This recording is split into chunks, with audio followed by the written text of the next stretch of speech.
Welcome to a new approach to Behind the Patch. These episodes will be completely scripted, but they will be also much shorter than the improv-based episodes. This will make it easier to edit and produce episodes, much like how I've been creating multiple shorts. For this episode, I will be talking about the buff goth chick, Alice Darksin. Alice Darksin is the main character in my webcomic of the same name. There is already a full video talking about the series itself, so watch that video before continuing with this one. Or else you may be confused on some elements. As mentioned in that video, humans have gained the ability to control the elements, but only if they have enough of it in their stomachs. They eat what they control, so they call this power cannibalism. Alice is a new graduate soldier. She's a 21-year-old goth punk who has a love for violence and a desire to tear through monsters with her bare fist. She is the only person in Goth and Doll's recorded history to use blood cannibalism. So in this sense, she's technically a literal cannibal as well.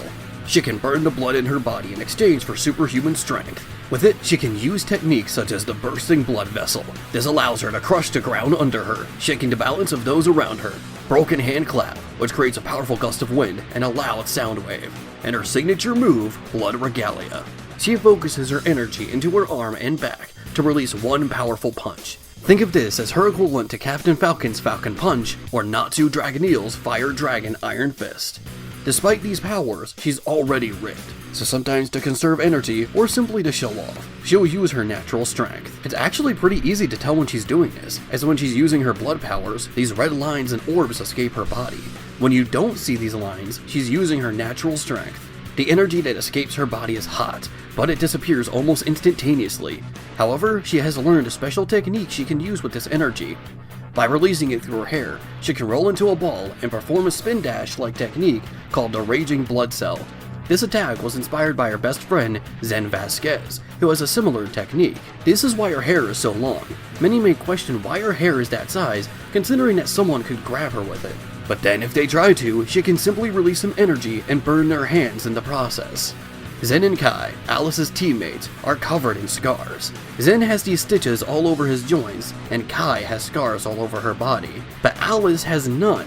In truth, she'd probably have more than both of them combined, if it wasn't for her powers. Blood cannibalism has regenerative qualities that act on instinct. This regeneration can heal just about any wound, but the larger the injury, the longer it would take to repair. If she gets a scratch, it would heal instantly, but if she breaks her leg, it would take about an hour or so to heal.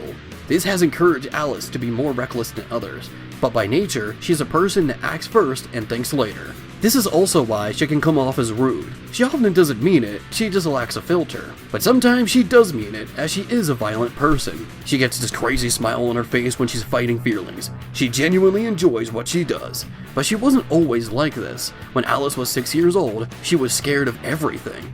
She was taken to the Grand Walking Theater with her father, but the building caught ablaze. The two escaped, but Alice was in hysterics. Her father calmed her down and inspired her to use her fear as a motivation to keep moving. Ever since then, she's become the violence-loving buff goth chick we know and love. Be sure to read Alice Darksin on Newgrounds, Webtoon, and Tapas. The second arc is about to begin.